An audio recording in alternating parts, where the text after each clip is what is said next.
हमारे आसपास जितने भी उपद्रव हो रहे हैं उनमें से 90% उपद्रव हमारे बोलने के कारण होता है। क्या आपने ध्यान दिया कि आप दिन भर क्या बोलते हैं? एक दिन शाम को या रात को जब भी आपको समय मिले, बैठकर यह जरूर सोचना कि आप पूरे दिन में आपने क्या क्या बोला और क्या वह बोलना जरूरी था।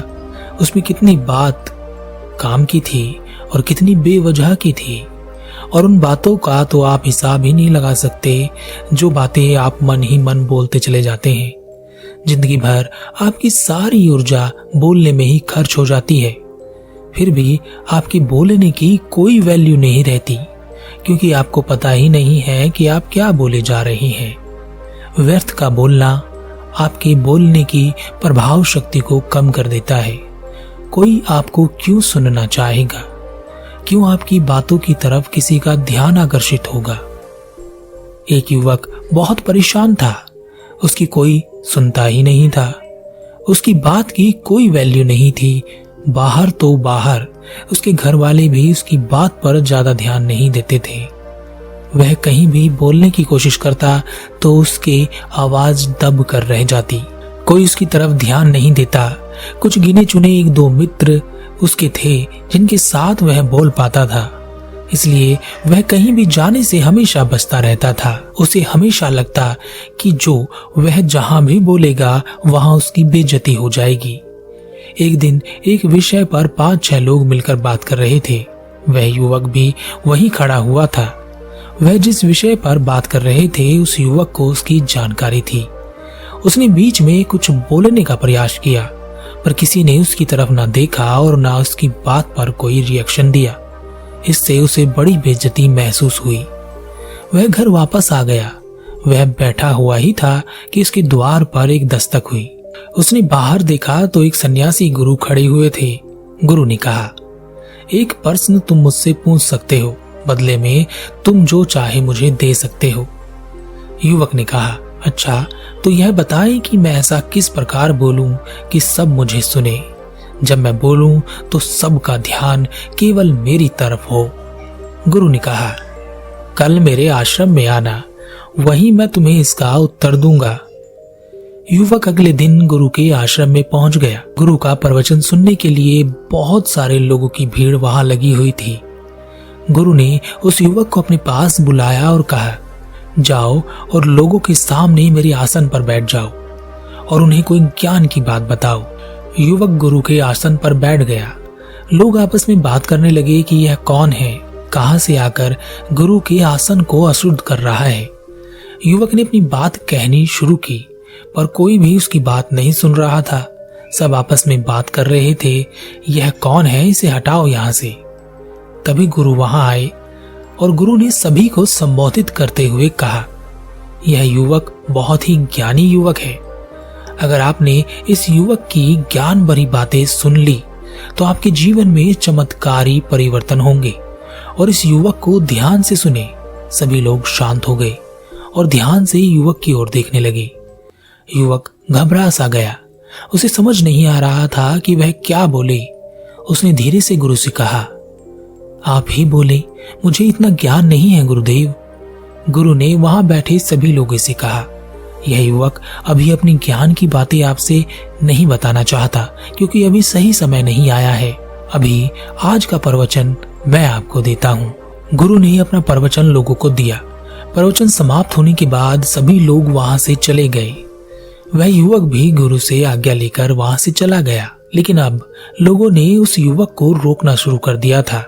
वह जहां भी जाता उसे रोककर लोग पूछते, तुम्हें कौन सा ज्ञान है? वह चमत्कारी बात हमें बताओ, जिससे हमारे जीवन में भी चमत्कारी बदलाव आएंगे। वह जहां भी जा रहा था हर कोई उसे यही सवाल पूछ रहा था। हर कोई उसे सुनना चाहता था, पर वह कुछ बोल ही नहीं पा रहा था, क्योंकि उसे कुछ पता ही नहीं था। वह परेशान होकर गुरु के पास वापस पहुंचा और कहा, गुरुदेव, सभी लोग मेरे पीछे पड़ गए हैं। वह मुझसे वह चमत्कारी ज्ञान प्राप्त करना चाहते हैं जो मुझे पता ही नहीं है। वह सब मुझे सुनना चाहते हैं। मैं क्या करूं?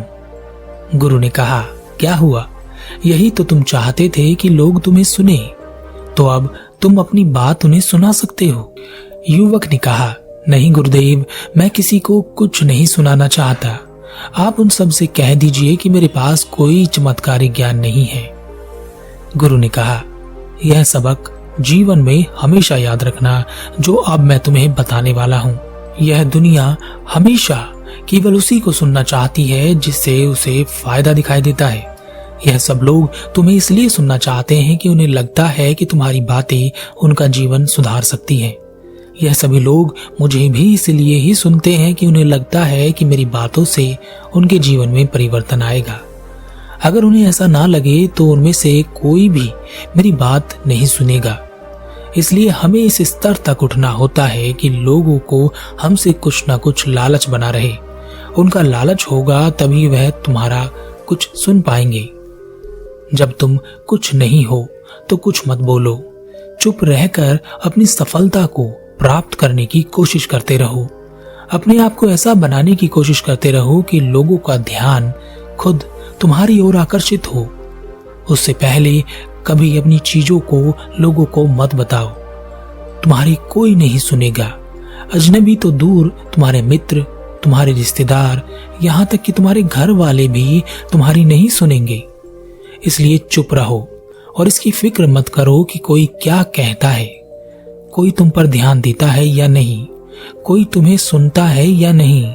सिर्फ अपने आप को इस काबिल बनाने पर ध्यान दो कि लोगों का ध्यान तुम्हारी ओर आकर्षित हो जाए। अपने आप को सफल बनाने में किसी की सहायता मत लेना या किसी पर निर्भर मत हो जाना।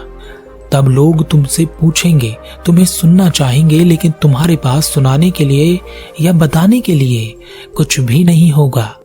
जैसे अभी लोग तुमसे वह ज्ञान की बात सुनना चाहते हैं, पर तुम क्या बताओगे जब यह सफलता मेरी दी हुई है। तुम मुझ पर निर्भर हो। मैं तुम्हें कोई ज्ञान की बात बता दूं और वही बात तुम उन्हें बता दो, तब तो तुम्हारा काम चल जाएगा, पर कब तक चलेगा। एक ना एक दिन तुम गिर ही पड़ोगे। और एक बात यह जरूर याद रखना, जब लोग तुम्हें सुनना चाहें, जब तुम सफलता प्राप्त कर चुके हो, तब व्यर्थ मत बोलना, अधिक मत बोलना, जरूरी ना हो तो उसे मत बोलना, कम बोलना, सीमित बोलना, उचित बोलना और सटीक बोलना। तब लोग तुम्हें सुनना भी चाहेंगे और तुम्हारी बात भी करेंगे। युवक ने गुरु की बात को अच्छी तरह से समझ लिया और उसे अपने जीवन में भी उतार लिया। वह चुप रहा, शांत रहा और अपनी सफलता के लिए प्रयास करता रहा। कोई क्या बोल रहा है, क्या कह रहा है, उसने किसी पर ध्यान नहीं दिया। उसके घर वाले उसे समझाने की कोशिश करते रहे कि उसे कोई नया रास्ता चुनना चाहिए।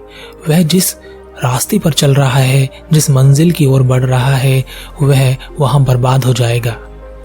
लेकिन उसने अपनी मंजिल चुन ली थी। वह उसी पर चल रहा था जो उसे चाहिए था, वह उसे ही प्राप्त करना चाहता था। हर किसी को लगता रहा कि यह एक दिन बर्बाद होकर ही रहेगा। कुछ वर्षों की मेहनत के बाद आखिरकार उसने सफलता का स्वाद चखा। फिर तो सफलता जैसे उसे जल्दी जल्दी मिलती चली गई। अब लोग उसे सुनना चाहते थे, पर वह बोलता नहीं था।